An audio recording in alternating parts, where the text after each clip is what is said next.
my daughter in the front row, so she was doing something. And when she starts doing that, I get a little nervous, and I wonder if my fly is zipped up or just what's going on here.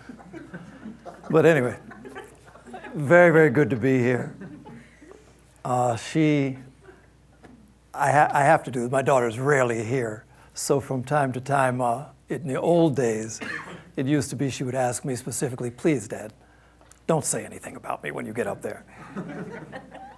Then I remember I missed one time talking about her at one of these talks. And after it ended, it's like, Dad, you didn't say anything about me. So that's been cured already in the first minute. But it's very good to be here, very good to see all of you out this evening, and want to talk a little bit. The subject is the mechanism for knowing. And so obviously it would probably be good at the outset, since I'm talking about a mechanism for knowing, maybe to talk a little bit about what knowledge might be. Because probably we're going to have to define that a little bit. Walk through a couple of little examples of that, and then really talk about what I'd like to spend probably the better portion of our time, and what to me is probably the more important aspect of this whole idea of knowing, which is what might be described as a deeper or higher sort of knowledge, spiritual in essence. So anyway, when we think about knowledge, pretty much just using common sense, we can break it down into a couple of very clear categories. There is what we could call first-hand knowledge, which would be those things that we encounter with our eyes, with our ears, the things that we come to know through contacting them ourselves. So there's first-hand knowledge, which makes up a portion of the total body. The other type of knowledge we can go into is what might be called second-hand knowledge. So that's what we read. It's comprised of what we might call hearsay. So somebody told us about it, and for whatever reason, we came to believe that it was true and compounded it into our source of knowledge. When we talk about second-hand knowledge, really what we're talking about is almost the entirety of what we speak of as our education.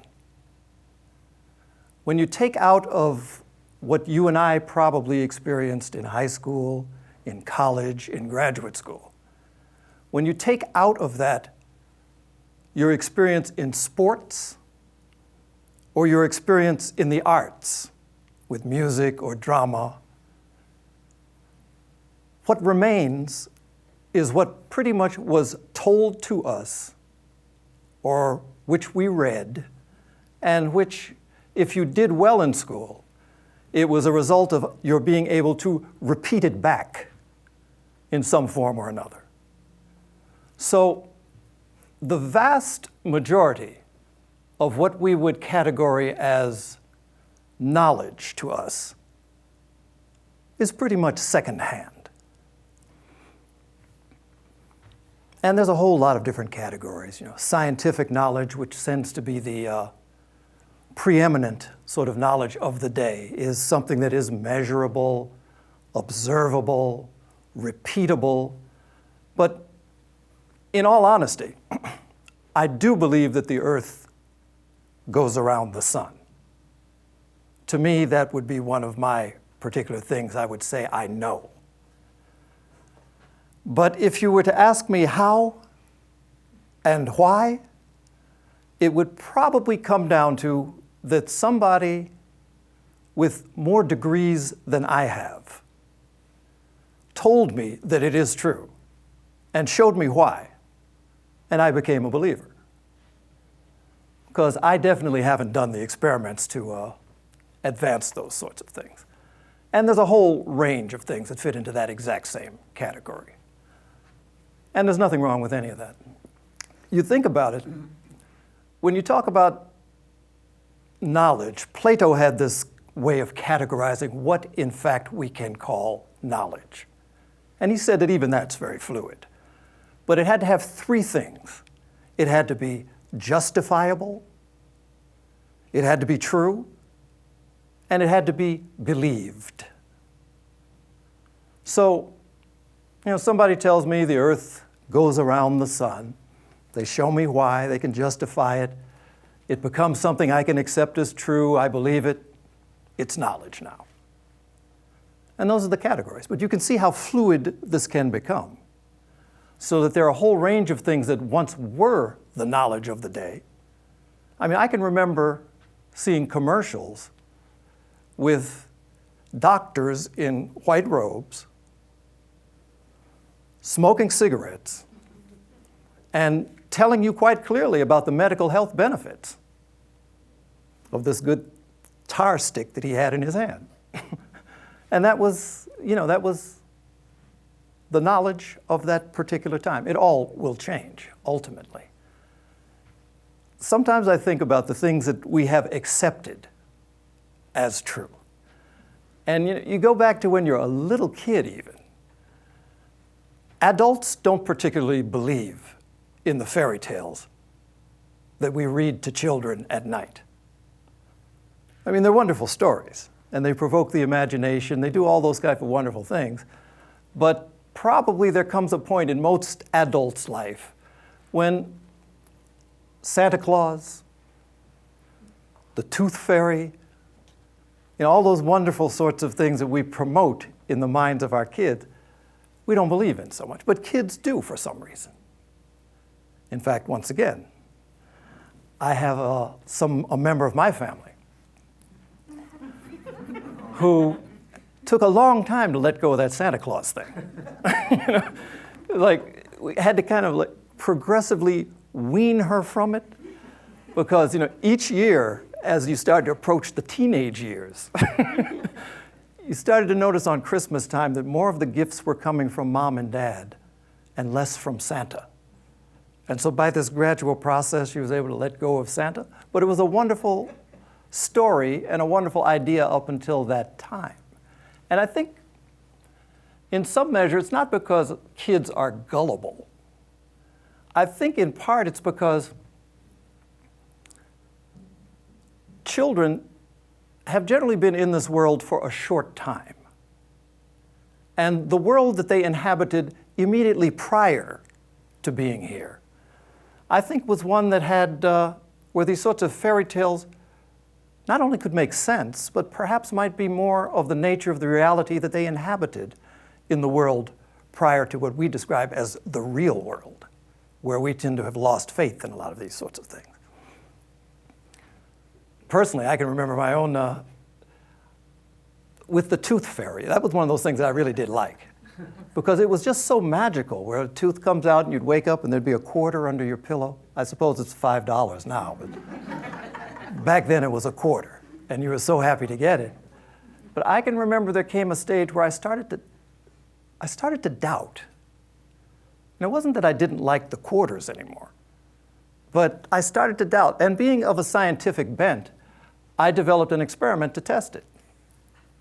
So when I lost this particular tooth, this time instead of just putting the tooth under the pillow, I put it in a little box. And I tied a string around the box. And I ran the string to my big toe. And, even then it was hard to go to sleep because I was I wanted to see this fairy or whatever it was. And so late in the night, I finally dozed off and I started to feel, this yanking. And when I woke up, I opened my eyes and what did I see? My mother running out of the room. She ran so fast, she left the quarter. But, when I confronted her with my new knowledge, she swore it wasn't her. I had her dead to rights, but, she swore it wasn't her. But after that, no tooth thereafter brought forth any change. There was no money in it for me thereafter. So there's a certain downside to giving up on dreams. But this is the sort of nature of what we speak of as normal sorts of knowledge. We become, it's justified, we deem it to be true, and so this belief goes on from there. And so this is the normal sort of knowledge that we fill our heads with. There is, in fact, another category of knowledge, which is more along the lines what we might really call wisdom. And you hear different words to describe it. So you hear a word like gnosis, or you hear something like divine wisdom, or Brahma Vidya, or Theosophia, Theosophy, which speaks of a completely different order of knowledge. And you find this the sort of thing that is described largely in the scriptures of the world. And there's some beautiful stories that give wonderful examples that are illustrative, but they also can speak to the possibilities that lie before us in terms of accessing this deeper sort of knowledge. A couple of stories come to mind particularly. One of them is one that many people are familiar with from who've studied anything related to Eastern traditions, where you have the Bhagavad Gita, which is a wonderful little book that's drawn from a larger story of this war that was going on, the Mahabharata. But in this particular story, it begins with a prince who is having to go into battle. And it's, he's a warrior, so that part is not necessarily unusual. But this particular battle he's going into is against people who are family members. It's against people who have been mentors and guides and instructors to him along the way. It's against people who he has grown deeply committed to, he has deep affiliations with, and has learned from and respects, but they're on opposite sides of the line. And so he finds himself, his name is Arjuna, and he finds himself in this moment of crisis where he doesn't know which way to go. And so the way the story begins, he gets in his chariot, and his charioteer, who is the driver of the chariot, is this fellow named Krishna. And of course, Krishna is the incarnation of God, you could say. Drives him up to a high hill, and he's overlooking the battlefield, and he starts to lament to Krishna, to his charioteer, about how he just cannot go through with this moment that faces him right now. And so that's the setting for the book. And what happens thereafter is that it turns out he finds out who this charioteer really is. That right here in his chariot is the incarnation of God, and that this high being speaks to him and advises him in his moment of doubt and of crisis. So that's one particular story. And you find these things elaborated and reflected in all of the world's traditions. You have similar sorts of stories in the Bible. A very similar one takes place in one of these incidents where Jesus has just given one of his sermons. And people are coming all around him, and he says, well, we've got to go. And he and his disciples get in a boat, and in this boat, they're traveling across the water. And I guess, Jesus had put in a long, hard day, and he's tired. So he's laying down in the boat asleep, and these disciples, all these wonderful men who had been gathered around him, who felt the spiritual attraction and wanted to live it, are in this boat while he sleeps. And this storm arises. And when the storm arises, they get very, very frightened that the boat's going to be capsized. And they don't know what to do about it, because it looks like any moment it's all over. So they do what a lot of people do in those cases. In this moment of crisis, they start calling out to Jesus. Said, oh, Lord, how many of you have ever said that? Oh, Lord, we're going to sink. We're all going to drown. And at that point in this story is the moment when Jesus wakes up, looks around, tells them how little faith they really have, and then speaks the word to the waters, "Peace, be still." And then the waters are quieted. It's two beautiful stories, both of them talking about really the same sort of thing. Within this vessel that you and I call, that I call me, let's say, is something that slumbers in the case of the Bible story. There's a higher self, there's a deeper self. The Christ life, in that case, slumbers. Or, in the case of Arjuna, there is someone of great wisdom. There's a presence of great wisdom right within the vehicle that transports us to and from, the chariot. And that generally we let it sleep. Or generally we isolate it to just the thing that's driving and it's on autopilot. Let crisis come. And it seems as if it has a way of focusing us and opening us to a deeper and higher knowledge. And then, when we make that invitation, it speaks. So that's kind of the way we want to go into it. But first we should probably consider a little bit about when we say we know, there's a process that gets us from point A, where there's some sort of experience, to point B, where we say we know something. And how does that occur?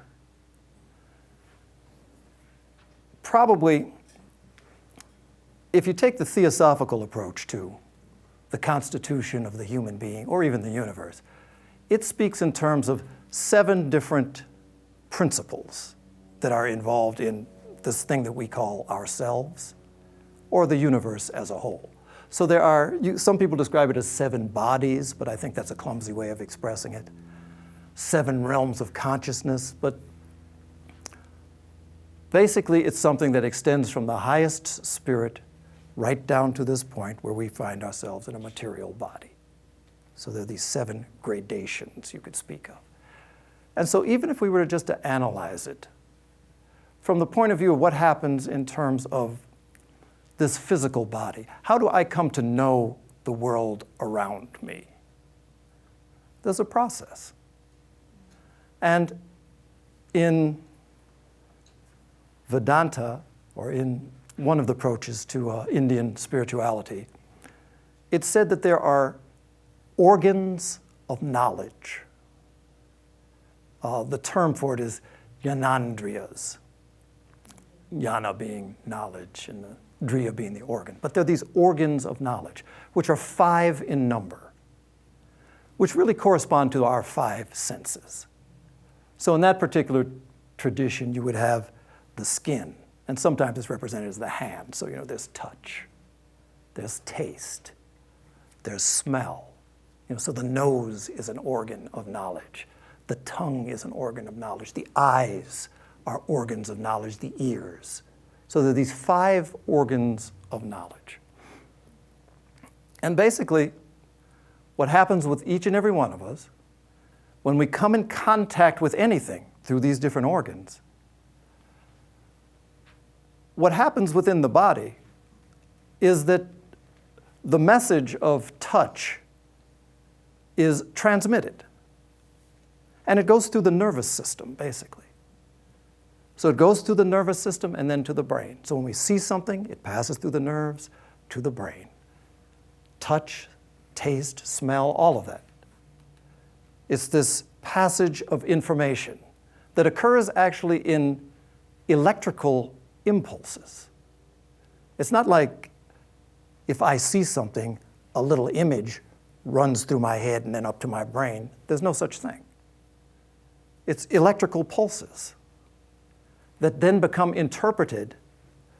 Conventional science would say that it's interpreted actually in the brain, which is one of the places where conventional science and what you could call the ageless wisdom approach differ. What you would say from the perspective of the ageless wisdom is, again, that there are these bodies of varying density. So you have what's spoken of as the physical body. You have an etheric component, which is like an energy body that many people see with their eyes.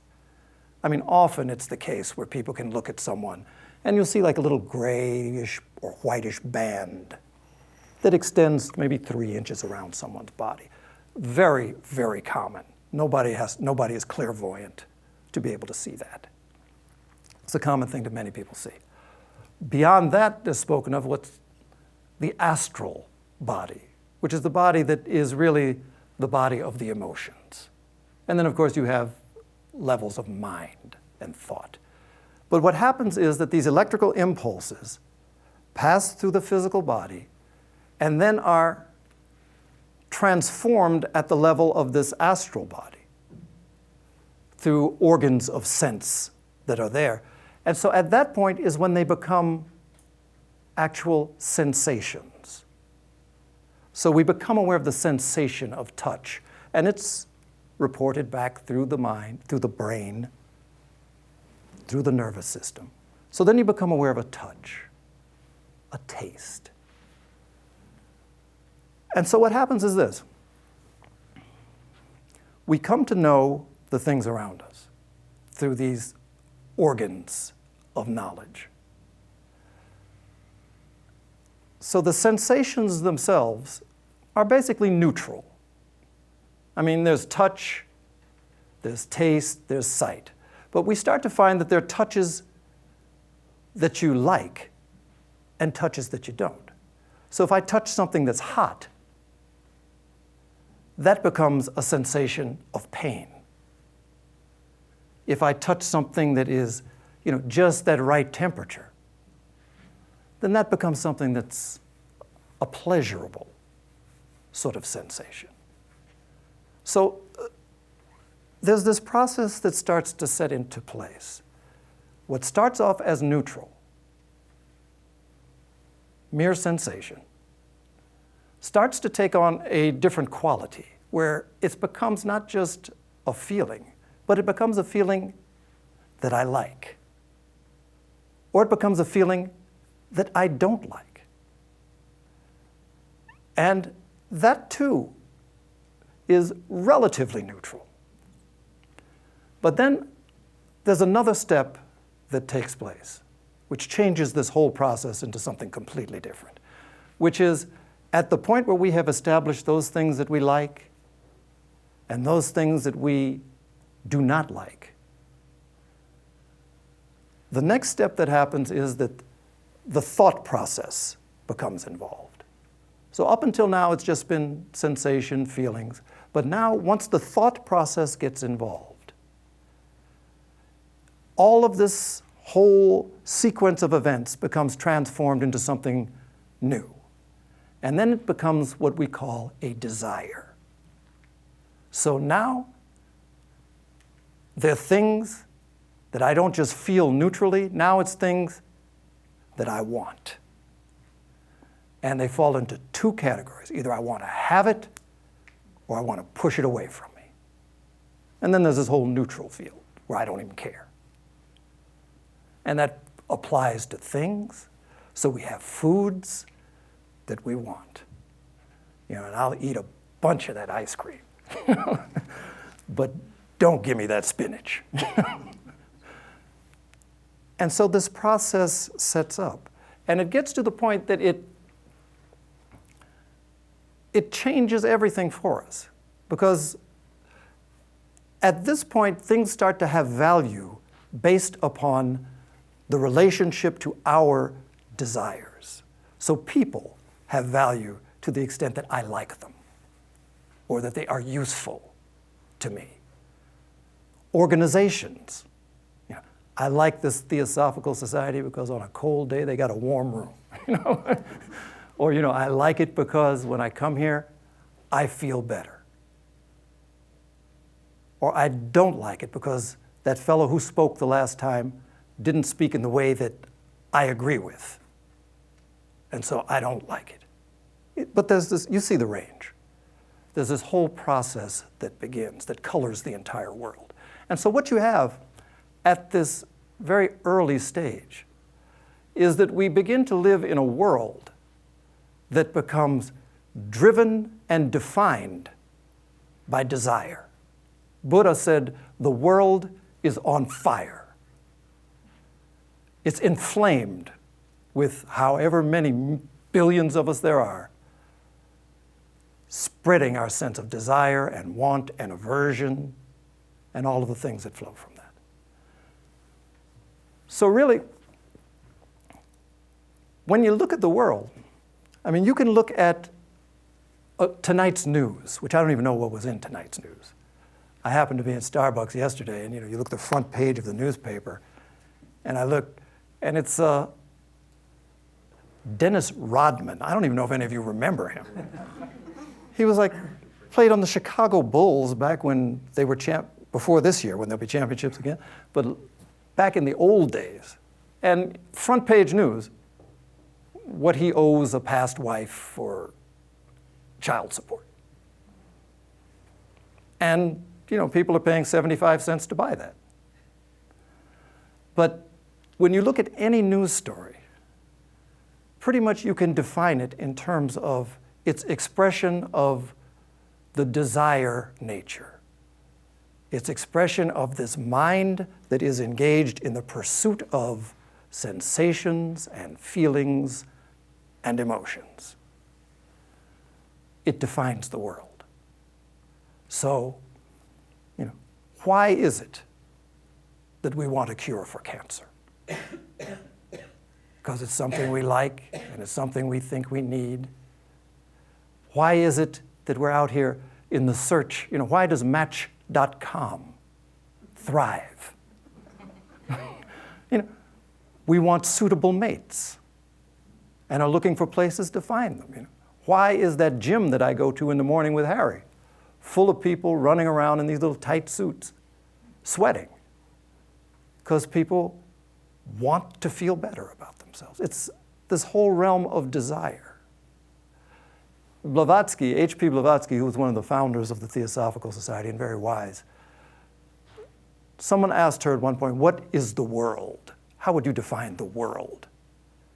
And her answer was that the world is man, or which would be defined as the human being. The world is the human being living in their personal nature. So, no wonder there are problems. Because all of our personalities have various wants and different wants, and they conflict, we believe. So there's this process of knowing. And desire, on one level,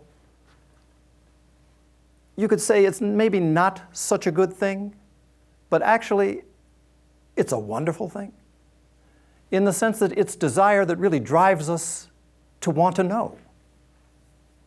If we didn't have it, nobody would be here tonight. Why would you? If you had no desire for something else. The important thing is what it is that we desire. And there is, in fact, this hierarchy of desire. Desire in and of itself is often described as a bad thing, and you hear about desirelessness as one of the qualities of a really spiritual life.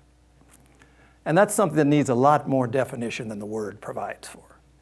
Because most people would take that expression that you need to become desireless. It's almost a prescription for becoming a zombie, would be some people's approach to it. And if you did it wrongly, it would be. But there is, in fact, this hierarchy. Behind desire stands something which is truly wonderful and which is actually the deepest quality of our spiritual nature that there is. And that is will.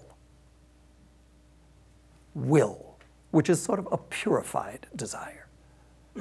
So on the one hand, while a lot of what can involve our minds and our time and our thinking is how to satisfy sensual desires.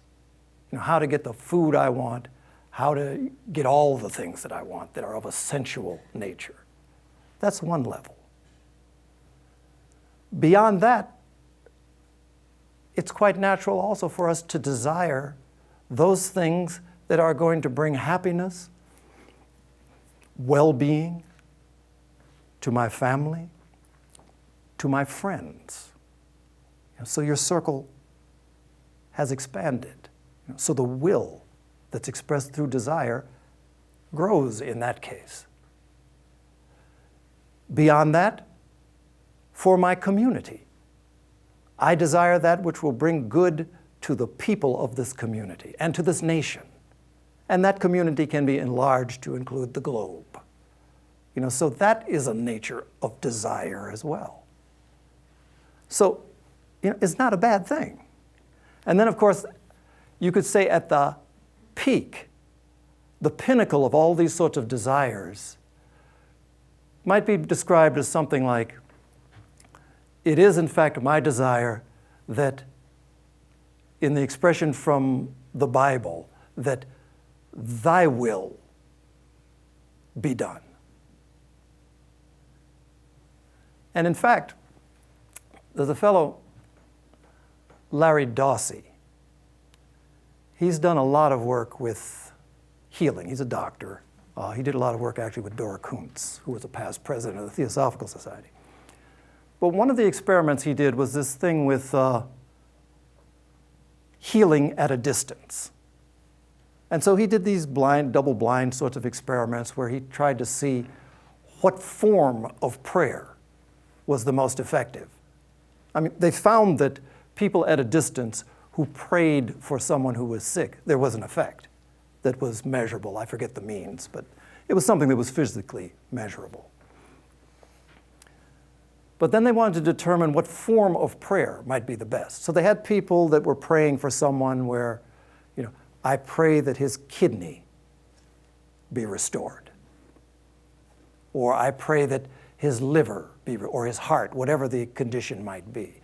So it was something specific to a condition.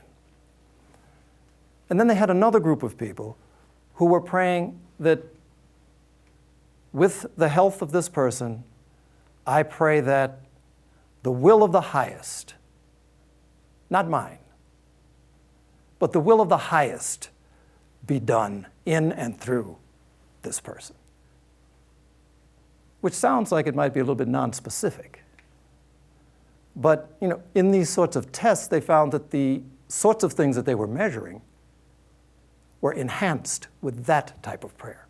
The type of prayer that was non-personal and non-self-directed. It was something that stepped beyond the normal sort of pattern of our behavior, where it's done in terms of what we want and how we want to shape the world, to where there was a letting go of that.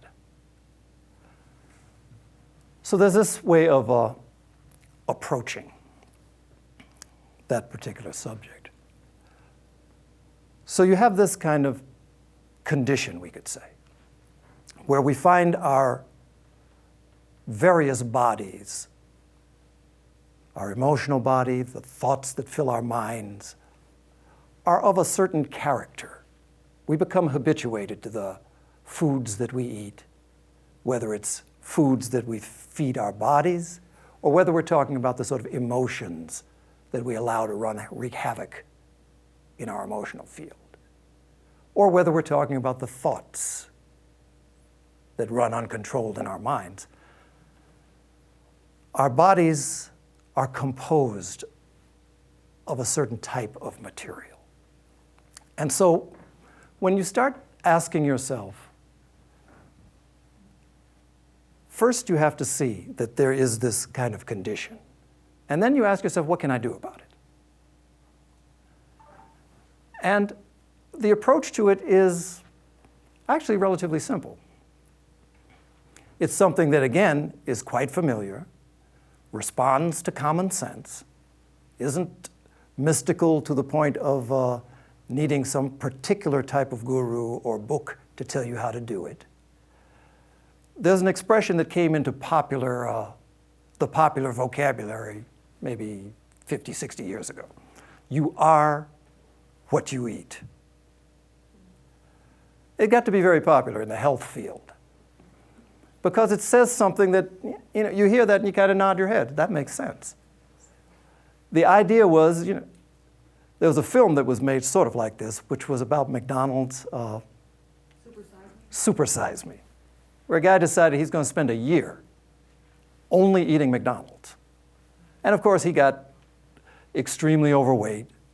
He started to develop all kinds of illnesses, nervous disorders, everything. What you would expect from eating junk food. But the idea is this, that what it is that we put into our body is what this body becomes built of.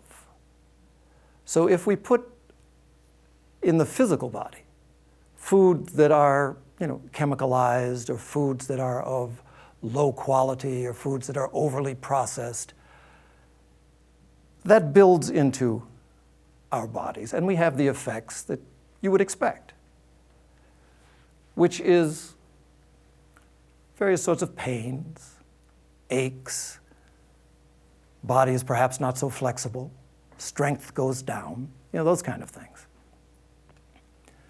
It's not a complicated idea. We know it, and we do try to do it with the physical body.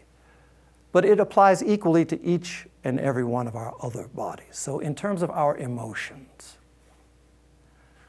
it is quite normal, and many people think quite acceptable, to be plagued with anger, with irritations, with resentments, to constantly keep bringing these things up within this emotional field. So that, we think about a certain person and we get mad, about what they did to me. Or you think about a situation that's going on somewhere halfway around the world and the wrongness of it, and you become resentful about that. And it's righteous, because people are doing wrong. But what does it do to you? And what does it do for them? So the idea is that this kind of easy permission that we allow ourselves to do things that we, from our own experience, can say are harmful, that at a certain point you end up saying, well, I'm going to draw a line here. I'm going to do something different. And so this is where, again, you are what you eat. The food, the emotional food that you feed your emotional body is what it will become. It will respond to that over and over again. Same thing with the thoughts. So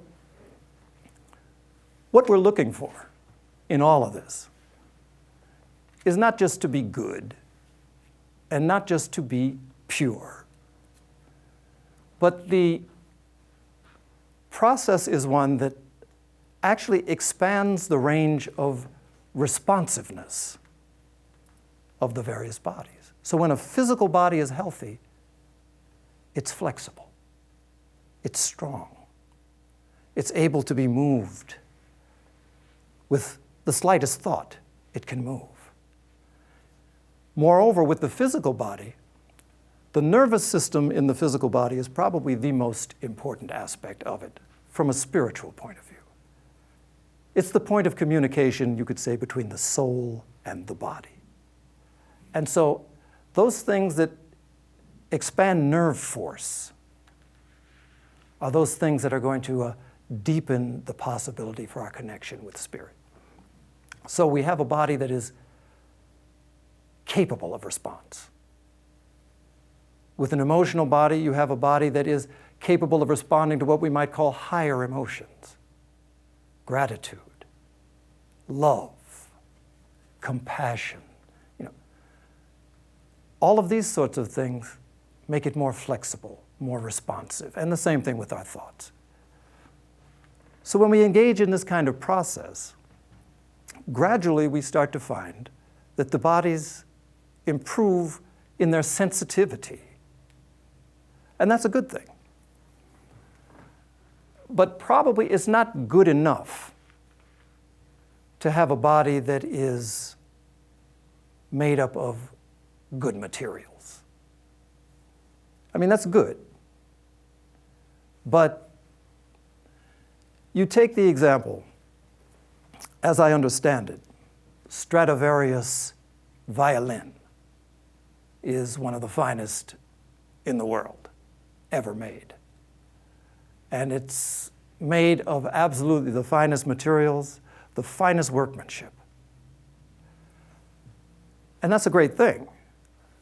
But the fact of the matter is that you could have the most wonderful Stradivarius violin, and until the strings are tuned, it's bad music. It doesn't play well. Wonderful materials, the best wood that there's ever been. Actually, they say with the Stradivarius, one of the reasons why it carries its sound so well is because the period of time that it was made in Europe was a time when it was the Little Ice Age. It was a period of 100 years where it was very cold. And so what it meant was that the trees grew slower. And so when they cut the wood for the violin, it was much denser than wood at any other time. So for whatever reason, they feel as if that's something that has caused the sound carrying capacity of these Stradivarius and all these other violins made in this 1600 to 1700 period. But very fine materials. But until you actually start to do something to tune it, it's worthless as far as actual music is concerned. With us, it's the same thing. You can have a physical body that's a model for the Greek gods. Just everything functioning perfectly. You can have an emotional range that is just great. Thoughts that are very, very high. But until you really start to take that next step, which is the step of really trying to become open to, responsive to, what we would describe as the spiritual nature, the soul, then you're just a beautiful looking body with a nice range of emotions. Welcome to the club. Everybody's got some of it. So what is it, that defines that next level, you could say? And what's the nature of this knowledge that is of this higher order? I almost hate to use the word higher because it has that sort of elitist sense. Sometimes I'll say deeper. But a knowledge that's more inclusive, more expansive. First of all,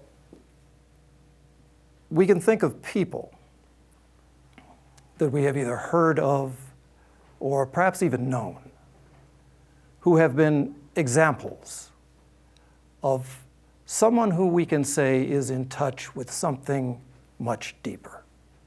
When you hear about Buddha or Jesus or Lao Tzu or Krishna or Ramana Maharshi or Sri Chinmoy, or there's names you can draw from any culture.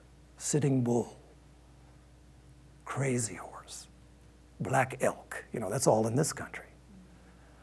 When you start to think in terms of people who have exhibited some sense of a connection with a deeper kind of knowledge,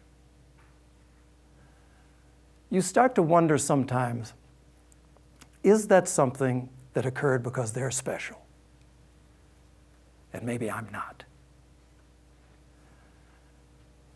And I think very often what we encounter that goes under the name of spiritual teachings is something that it seems is almost geared to make this process complicated and difficult of attainment, difficult to understand.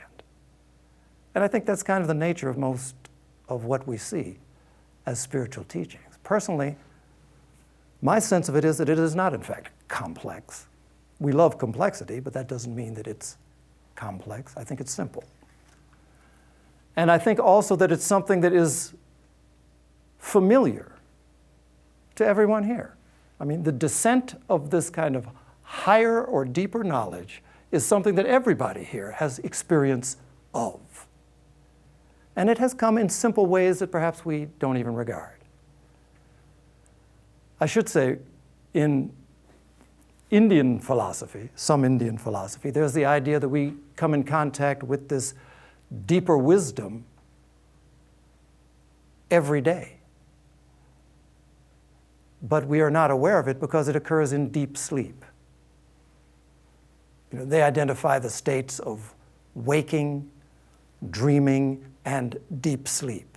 And deep sleep is deep because we step completely away from the normal consciousness. So when you're in deep sleep, when you wake up, you don't remember anything. You stepped away from the thoughts that you've been carrying during the day. You've stepped away from the sensations flowing through the body. You've stepped away from the various sorts of emotions. And they would say that you find yourself emerged back into this essential nature, this deep self. And then when you wake up, you make this reconnection. So it's normal in that sense. But I think it's also normal, anyone who has had a happy moment in their life can relate to what I'll say next. And there are very few people who have not. Although there is a quote by Bismarck, the great uniter of Prussia, that came to be the nation of Germany. He was a great politician, a great statesman, and he made the statement that in my entire life, I have not had 24 hours of happiness, which is sad, particularly for someone of such great accomplishment. But anybody who has had a moment of happiness, here's what happens. Let me analyze your moment of happiness for you. It occurs in various ways, but the process is the same. Essentially, those moments when we find ourselves happy would be those moments when we have attained something that we have wanted. And perhaps they're more of a peak moment of happiness when it's something that we have really worked toward. Often I see these, I'm in the process now of watching the NCAA basketball tournament. And what you'll see is these young guys, and then they have the women's tournament as well, but these people who have trained and focused their lives toward the attainment of this goal. This goal of becoming champion or of winning the game. And what you'll see is these people who are so controlled, so focused when they're playing the game, so trained, and at the moment when the game is over and they have won, it's an amazing thing to see. Where these people just start going, they go utterly, just screaming and laughing, some of them crying, jumping on each other, falling down in the middle of the floor and jumping up in piles on top. Yeah, happy dancing. Utterly, seemingly out of control. But what happens when we have worked towards something that we want, a desire, and there comes that moment when that desire is attained. At that moment is the moment when we would describe ourselves as being happy. And very often, the mistake we make is that we identify the happiness with the object that has been attained. So if it's a championship, I'm happy for the championship, it's wonderful. If it's an ice cream cone, I'm happy. I traveled miles for this Baskin and Robbins, and now, I'm happy. But in every case, what it is, the moments that we would describe as the moments when we are deeply and truly happy are the moments where, even if for the briefest of time, we find ourselves temporarily relieved of this burden of desire. The grasping and the reaching and the effort to attain momentarily dies. And in that little brief space that we call this happy time is the moment when, for perhaps the first time, we are no longer oppressed by this overwhelming self that has moved us in this direction. And we find ourselves at ease. And we find ourselves happy. And we find ourselves really with something of a taste of what it means to really be at peace, what it means to know. And those are beautiful moments that occur in everyone's life. You don't have to be an NCAA champion. It happens to everyone. So these are moments when we become aware that there is something deeper, there's something more. And the process in getting there is one of removing the barriers that block it from actually being present in our day-to-day world. And that's what we have to do. So there are other ways that it's described. A fellow named William James, he's a great psychologist, and he wrote a number of books, but a wonderful one called Varieties of Religious Experience. In that book, he uses this phrase that I very much like. And he talks about people who have had mystical experiences.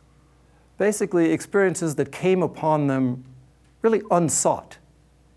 You know, they might have been sitting watching the lake, and all of a sudden, something comes over them where they just see completely differently. He described it, the term which I love, he described it as an invasion of consciousness. It's beautiful to me. The idea that for some reason, the normal sorts of defenses and barriers that we create are overwhelmed. And almost against our will, the consciousness becomes elevated, becomes expanded. And you know, there are many sorts of people who have reported having what could be described as mystical experiences of this nature. H.P. Blavatsky talked about what needs to be done in order to have genuine spiritual perception is we have to paralyze the personality or the desires of the personality. And again, all these are nice words, but then what do you do? How does that happen? There's an example that I sort of thought of for myself that speaks about how we can do this. And it's an example that might speak to some of you, although probably a lot of you wouldn't even know what a cocktail party was if it bit you on your left leg. But the example is this. Take the example of a soft-spoken, very quiet, wise woman at a cocktail party. And she's sitting over in the corner. And speaking very softly. And all around her, everybody's clinking their glasses and networking and passing out cards and doing whatever it is you do at cocktail parties. The band is playing. It's loud. But this wise woman over in that corner is saying something profound. You hear about the still small voice. This is the still small voice in the corner.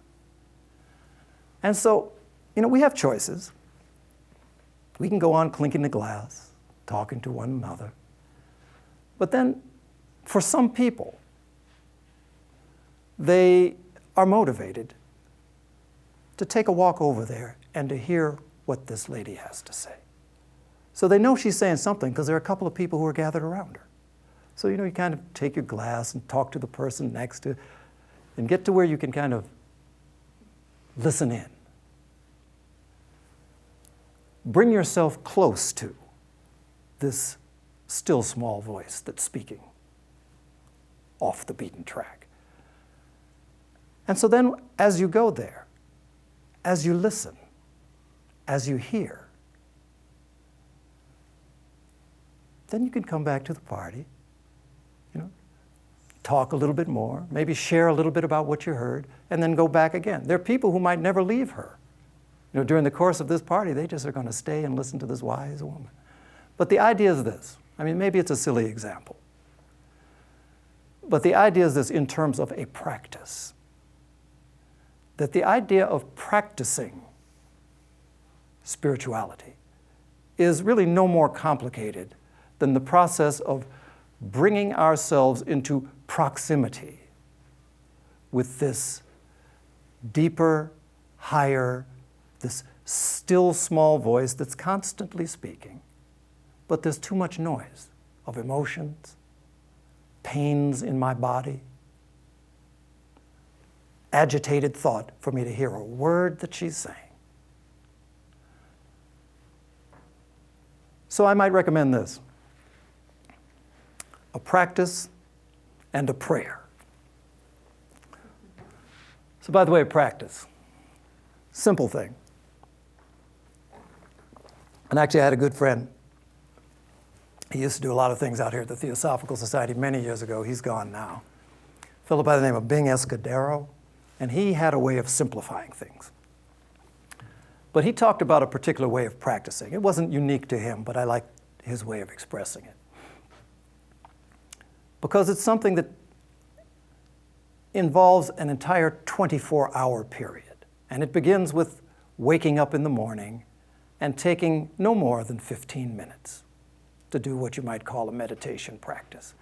Morning would be what you might specify, because most of the time, by the time you get back in the evening, I work around Theosophists every day. And I come home tired. So I know for the rest of you, you have to be dogged out at the end of an average day. But you get up in the morning when the atmosphere isn't cluttered with everybody else's thoughts and, the beginning of their worries about where they're going. And you sit. And for 5 minutes, you call to mind some ideal. By ideal, I would say something like gratitude is an ideal. Harmony, peace, love, compassion, He used to call it the Fortune 500 of ideals. But there are a lot of ideals that you can choose from. So you sit down for 5 minutes and try to imagine what that ideal might mean. What does it mean to be peaceful? What does peace mean? Dwell on it. 5 minutes. Then what you do, you take 5 minutes for no thought. So I've done my work. I've processed this ideal. Now I'm just sitting. And the goal of these few moments is not to think. And then the final 5 minutes is sending out a good wish. So whatever this ideal you have been cultivating, if it's peace, then may there be peace on earth. May there be peace in the family next door to me where there is turmoil. May there be peace in the place that I'm going to. May there be peace with the people I'm leaving behind. May I be at peace. That sort of thing. Don't leave yourself out. And then you go through the day. And during the day, what you do is you remember. You touch back to that morning moment and try to recall that sense of peace, what it might mean, and try to live it among the people who are testing you from moment to moment. Your boss in particular, Dirty guy, but may he have peace. So that's the process. And then when you go to bed at night is a very important time that's largely overlooked, because a lot of people spend their last moments watching whatever the most recent commercial about flu season. You're going to sleep while they're talking about, oh, flu season's here. And that's your last thought. But take those last moments just to read something inspiring. Short. Don't try and read Anna Karenina right before you go to bed. Something short. And just allow yourself to go to sleep with that as the last thought on your mind. And then that's what your mind works on as you sleep. So that whatever your ideal of that time is, you have 8 hours. You meditate for 15 minutes in the morning, but then you've got 8 hours that you're working on something in the evening. And when you wake up, generally, there's this fellow, who was it? Emoto, he wrote a book on water. Masaru Emoto. He said a wonderful thing about gratitude. You wake up with this sense of gratitude, but what is gratitude? He said, gratitude is knowing that you have been given the gift of life and reaching out with both hands joyously to accept it. I mean, can you feel that? In terms of gratitude, it's one thing to have it as an idea, but the sense of, here's the gift, and I'm reaching out with both. So you embody the sense of gratitude. And then that's how you begin your day, and then the cycle begins again. So that's the practice, simple practice. Nothing that's going to cost you any money, although that was supposed to be a secret that I gave you, and I do accept donations for having told you. But if you don't want to give, that's okay. That's the practice. And then I wanted to share this particular prayer, and it's one that you may have heard me say before, because it's something that I find myself coming back to frequently. It's one of those ones that nobody knows who particularly wrote it. It pops up frequently in a lot of different Christian practices.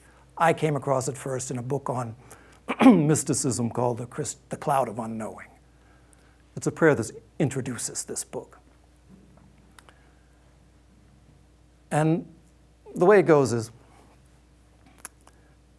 it starts out by saying, "Oh God," although if God is not your word, you can fill in the one that works because it's not about a particular name. "O God, unto whom all hearts lie open, unto whom desire is eloquent, from whom no secret thing is hidden, purify the thoughts of my heart with the outpouring of your Spirit, that I may love you with a perfect love and praise you as you deserve." It's a powerful prayer, in the sense that it invokes so many things. The idea that most of us function under is that we have a personality, and that personality might be developed in some ways and not in others. We'd rather let people see the ways it is developed and keep those other ones to ourselves. But the idea that within us, everything that's within our hearts can be known. I had a woman walk into my office the other day and read me like a book. We just briefly, just bang, bang, bang. I said, that was very interesting. Half of it I didn't want to hear, but it was very good. But everything within us is open. So what does that invoke? Some sense of humility. So it begins with humility. Unto whom desire is eloquent. So even, the little bitty desires, there's nothing wrong with wanting a new car. There's nothing more elevated about wanting, you want to want at the highest level that you can. But desire of all forms is a form of will. And from you could say, the perspective of reality, all of it speaks with eloquence. And every bit of it develops us in different ways. It takes energy, it takes direction, it takes focus to do the things that are necessary to get that car. Just like it takes energy and focus to do the things that are going to feed the poor, clothe the naked, all the different things like that. All of those things are eloquent. And so anyway, there's an awful lot in that particular sort of statement. And what I feel these sorts of things do is consistent with this idea of our practice, that repeatedly we speak from the depths of our hearts. Repeatedly we open ourselves to this Arjuna. In Arjuna's case, it was Krishna, the charioteer. In the case of the disciples, it was the sleeping Christ in the boat. We open ourselves to this presence that is powerful, that's generally asleep within each and every one of us because we don't give it anything to give it interest. We're so focused on ourselves. So we open to that, and to the extent that we do that on a regular basis, there's an assurance of a response. And there's an assurance of a familiarity. We step over into that corner and we listen. And we do it repeatedly. And we come back. And we become accustomed over time to hearing that still small voice. We become accustomed to responding to the things that it says to us. And then we become useful in some kind of way. This whole mechanism for knowing is one that ultimately the knowledge that is of value is the knowledge that will do good not just for ourselves but for others. And so the process for us is one of putting ourselves more and more in touch with that. There's a song, and I forget who did it, but I like the words. And it went, "It's in every one of us to be wise. Find your truth, open up both your eyes. We can all know everything without ever knowing why. It's in every one of us to be wise." And I think that's the direction of our movement. And we speed it along, as we move along this sort of hierarchy of desire. So I think that's about what I got in me tonight. I want to thank you all for listening. If in fact, is it questions? Okay, if in fact you have comments or questions, or listen to John. Yes, we do have time for questions from both people here present physically and online. So this is your chance. If you have a question, I'll bring the microphone to you.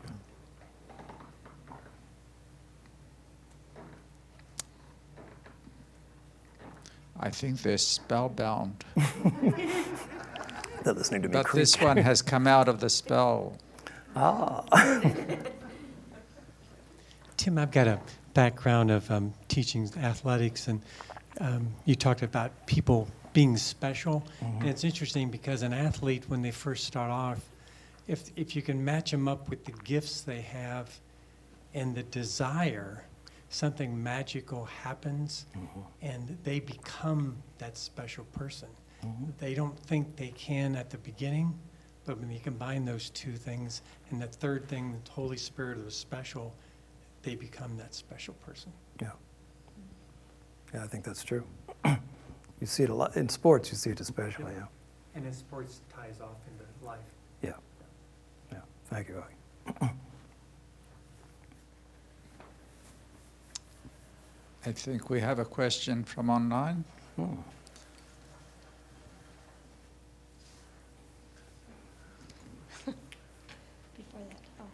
that,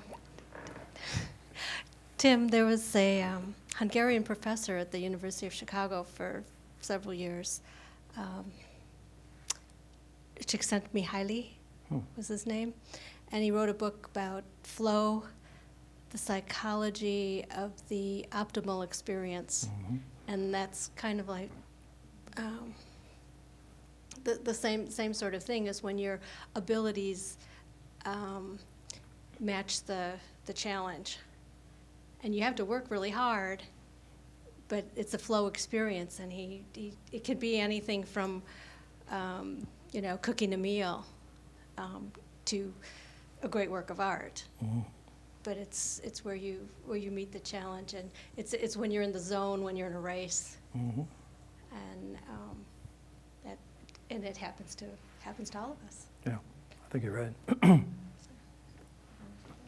I know Thich Nhat Hanh says he has his experiences of flow when he's washing dishes. It can happen at any time. Well, you heard that right. There is a question from online, if you don't mind. The question is, you talked about expanding our desires to the welfare of the family, community, nation, etc. What can we do to stimulate this expansion? Well, I think one of the beauties of the theosophical approach to all of this subject is that there is a measure of self-responsibility in all of this. Some things just happen.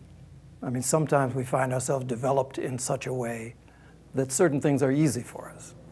I mean, there are many people for whom it's quite easy to be compassionate toward others or to go out of their way to help others. And then there are many people for whom that might be something of a difficulty.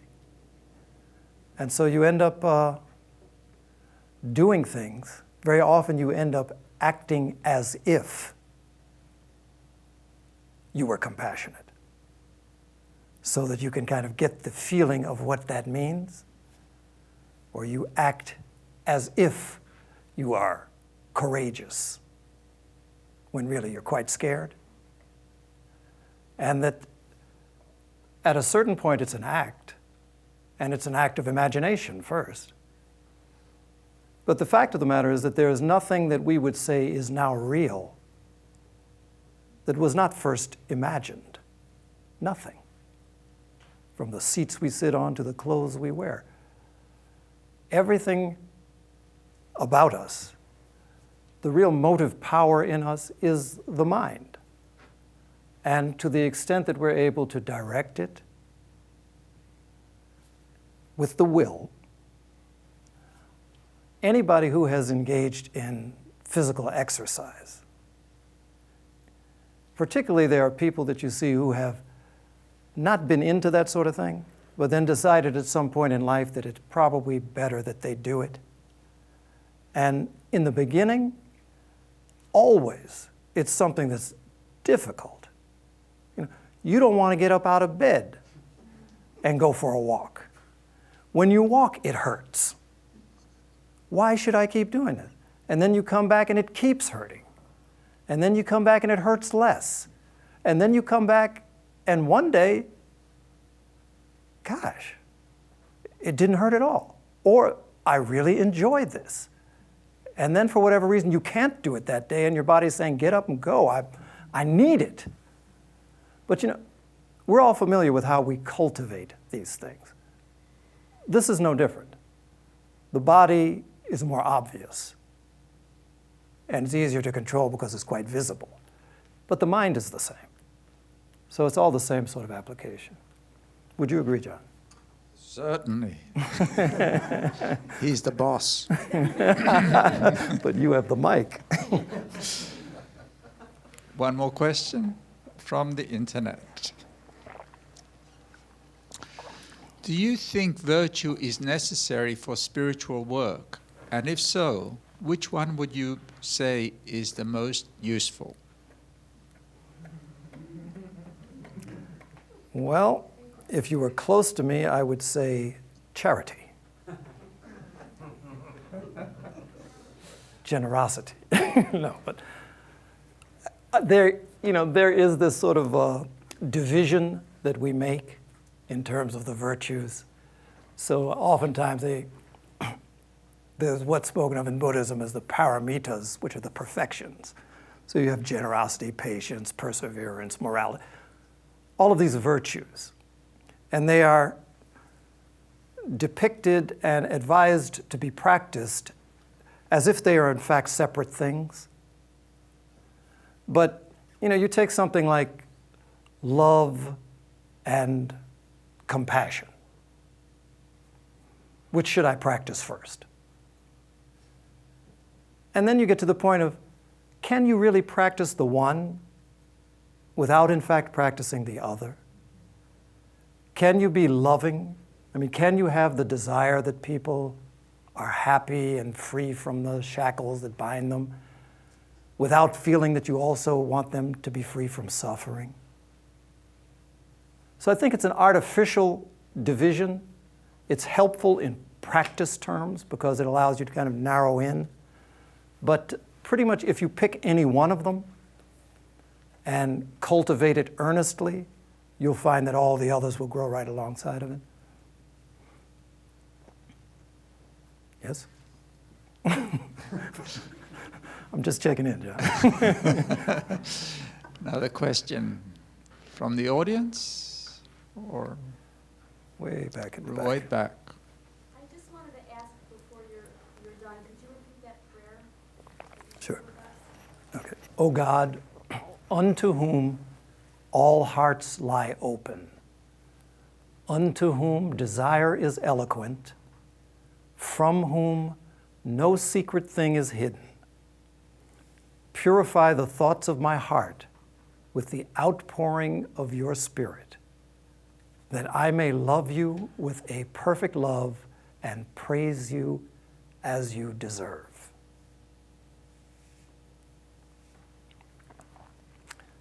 If I'm not mistaken, one of the places it appears is as something called the Collect of Peace. So if you Google that, it should have pretty much those same words.